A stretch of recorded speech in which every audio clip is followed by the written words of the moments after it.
অনেকেই ফুচকা বানাতে ভয় পায় যে ফুচকাটা ঠিকঠাক তৈরি হবে কিনা, কিন্তু একবার যদি ফুচকা বাড়িতে বানান তাহলে দেখবেন ফুচকা বানানো খুবই সহজ। আর একবার বানালে বারবার বানাতে মন চাইবে, আর দোকান থেকে কিনে খেতে ইচ্ছা করবে না। আর দোকান থেকে কিনে খাওয়ার থেকে বাড়িতে বানিয়ে ফুচকা খাওয়ার মজাই আলাদা। চলুন তাহলে তৈরি করি আজকে ফুচকা।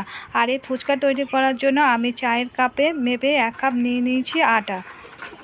এমনি যে নর্মাল আটা বাড়িতে যে রুটি বানানো হয় সেই আটাই নিলাম। আর নিয়ে নিয়েছি 1 কাপ ময়দা।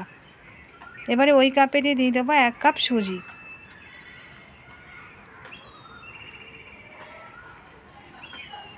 এখন দিয়ে দিচ্ছি বেকিং সোডা সামান্য একটু।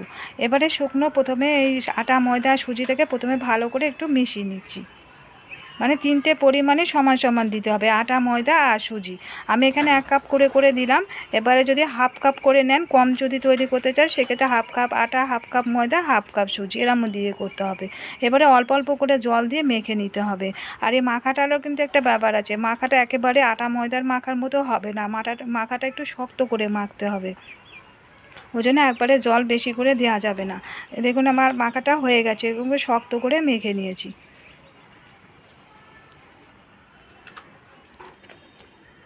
10 মিনিট এখন এটাকে ঢাকা দিয়ে আমি রেস্টে রেখে দেবো। ফিরে আসছি 10 মিনিট পর। 10 মিনিট পরে আরও একবার আটাটাকে আমি মেখে নিয়েছি। আবার এটাকে যারা সাধারণত ফুচকা বানায় ছোট ছোট একদম লেচি কেটে নেয়, মানে নকুল দানার মতন ওরকমই ছোট ছোট লেচি কেটে নিয়ে ওগুলোকে একটা একটা করে বেলে নিয়ে ফুচকা বানায়। কিন্তু আমি ওরকমভাবে করছি না, আমি পাতলা একটা রুটির মতন তৈরি করে নেব বড় করে, আর তারপরে ওর থেকে কেটে নেব। এরকমভাবে করলে গিয়ে খুব সহজ পদ্ধতিতে একবারে অনেকগুলো লুচি এই ফুচকা তৈরি করে নেওয়া যায়। আর এই যে রুটিটা বেলতে হবে একদম পাতলা কাগজের মতো করতে হবে, মানে যাতে ওই যে পিঠে বেলুনটা বা যেটার উপরে বেলুন আঁকানো সেটা যেন দেখা যায় এরকমভাবে বেলতে হবে। একদম পাতলা কাগজের মতো। মোটা করে বেললে কিন্তু ফুচকাগুলো ফুলবে, হয়তো ফুচকাই হবে, কিন্তু ওটা কী হবে, ভেজে যখন রাখবেন নরম ঠান্ডা হয়ে যাওয়ার পরে ওগুলো নরম হয়ে চুপসে যাবে। এবারে আমি একটা বোতলের ঢাকনা নিয়েছি, এই ঢাকনাটা দিয়ে আমি প্রথমে কেটে নিচ্ছি।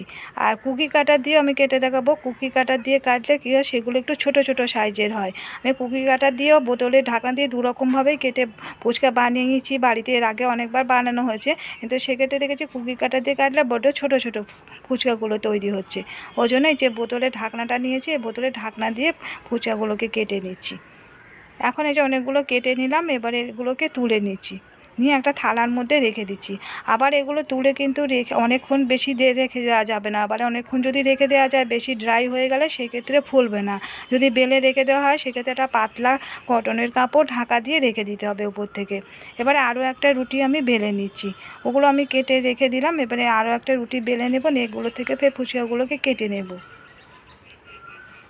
দেখুন বেলেছি আমি, বেলাটা দেখে বুঝতে পারছেন একদম পাতলা করে বেলে নিয়েছি, মানে পিঠে বেলুনটা ওপরে এটা দেখা যাচ্ছে। এবার একটা গোল কুকি কাটার নিয়েছি, কুকি কাটার দিয়ে কেটে নিচ্ছি। কুকি কাটারটা দিয়ে এরকমভাবে বসিয়ে বসিয়ে একটু চাপ দিলে গোল গোল হয়ে কেটে যাবে। আর যে কুকি কাটারগুলো দিয়ে কাটছে এগুলো কিন্তু ছোটো ছোটো হচ্ছে। এটা দিয়ে কাটলে অনেকগুলো হয়ে যাবে একবারে, আর এটা দিয়ে কাটলে একটু সুবিধাও হয় কাটতে। এবারে কুকি কাটা দিয়ে কতগুলো ফুচকা আমি কেটে নিলাম। এভাবে কাটা হয়ে গেল। এবারে সাইডের যে অংশগুলোকে তুলে নিলাম, ফুচকাগুলোকে আলাদা তুলে নেব। আর যে সাইডের অংশগুলোকে তুলে নিলাম আটাগুলো, এগুলোকে আবার ফের বেলে নিয়ে আবার রুটির মতন করে ফের একটু মেখে নিতে হবে, নিয়ে আবার রুটির মতো ওটাকে বেলে নিয়ে আবার ওগুলো থেকেও কেটে নেব। এবারে গ্যাসে আমি তেল গরম করতে দিয়েছি। প্রথমে দিয়ে দেখতে হবে, একবারে প্রথমে দেওয়া যাবে না বেশি। আর তেলটা কিন্তু খুব ভালো করে গরম করে নিতে হবে, হালকা গরম হলে কিন্তু ফুচকা ফুলবে না। আর প্রথমে হয়তো একটা দিলাম, সেক্ষেত্রে সেটা নাও ফুলতে পারে, হয়তো অনেক সময় ফুটো হয়ে যায়, সেগুলোও ফোলে না।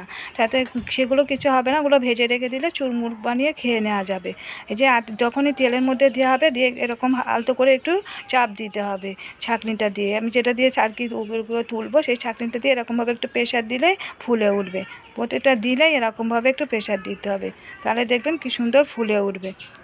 আমি যেরকমভাবে ভাজছি যে একটা দিয়ে সঙ্গে সঙ্গে একটু চাপ দিলে দেবে ফুলে উঠবে। আর গ্যাসের ফ্লেমটা কিন্তু বাড়িয়ে রাখতে হবে, লোতে করা যাবে না। আর তেলটাও খুব ভালো করে গরম করে নিতে হবে, নিয়ে তারপরে কিন্তু ফুচকাগুলো দিতে হবে। গ্যাসের ফ্লেমটা পুড়ে যাচ্ছে বলে লোতে রেখে দিলে কিন্তু সেক্ষেত্রে ফুচকাগুলো ফুলবে, কিন্তু এই যে ভেজে রাখার পরে নরম হয়ে যাবে।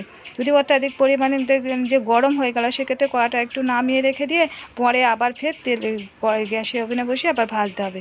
কতগুলো ফুচকা আমার ভাজা হয়ে গেলে এবার আরও দেখিয়ে দিচ্ছি।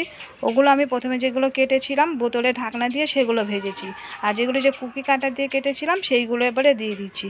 এই যে একটা দেওয়ার পরে এরকমভাবে একটু প্রেশার দিলে দেখুন কী সুন্দর ফুলে তেলের উপরে উপরে উঠে যাচ্ছে। এরকমভাবে ভেজে নিতে হবে। এগুলো যে কুকি কাটা দিয়ে যেহেতু কেটেছিলাম একটু ছোট ছোট সাইজের হয়েছে ফুচকাগুলো। আপনারা যখন বানাবেন, যারা একেবারে নতুন কোনোদিনও ফুচকা বানাননি তারা এরকম পদ্ধতিতে বানিয়ে দেখবেন। একবার বানালে হয়তো প্রথমবার এরকম হয়তো নাও ফুলতে পারে, বা একটু চ্যাপটা হলো ফুটো হলো, সেগুলোকে চুরমুর করে খেয়ে নেবেন। আর এরকম ওটা 2-3বার প্র্যাকটিস করার পর দেখবেন ঠিক ফুচকা তৈরি হবে, এরকম দোকানের মতনই ফুচকা তৈরি হয়ে যাবে। এখন এই যে এরকম কিন্তু লালচে রং করে ভাজা করে তুলে নিতে হবে, সাদা সাদা কিন্তু তুললে হবে না। সাদা সাদা তুললে ফুচকাগুলো যখন লুটিয়ে রাখার পরে ঠান্ডা হয়ে গেলে নরম হয়ে যাবে। এরকম কালার করে তুলতে হবে ফুচকাগুলোকে। এই ফুচকাগুলো আমার ভাজা হয়ে গেলে এখন ফুচকাগুলোকে আমি নামিয়ে নিচ্ছি। এরকমভাবে বাকি ফুচকাগুলোকে তুলে নেব।